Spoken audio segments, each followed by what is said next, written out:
وہ رب جسے نوازنا چاہتا ہے اسے تہجد تک لاتا ہے، وہ رب جسے اپنے قریب کرنا چاہتا ہے اسے تہجد تک لاتا ہے۔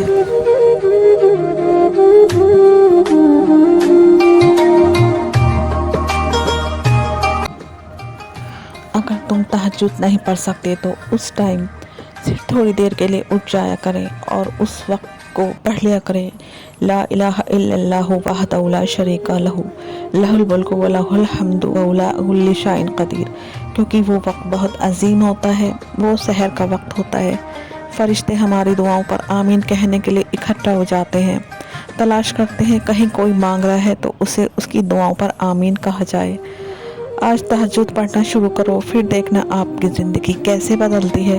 ایک روایت میں آتا ہے، اگر آپ دنیا چاہتے ہو تو تہجد پڑھو اور دین چاہتے ہو تو تہجد پڑھو، اگر آخرت چاہتے ہو تو تہجد پڑھو۔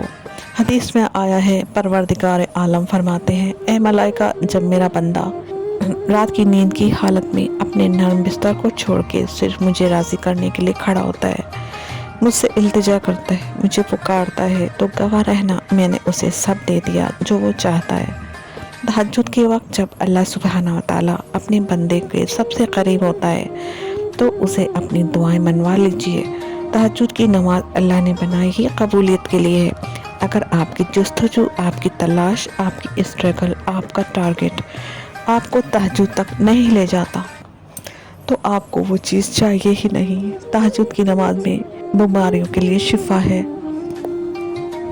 اپنے دین کی توکل، اپنے رب کی قربت اور اپنی ہر خواہش کا پورا ہونا ہے۔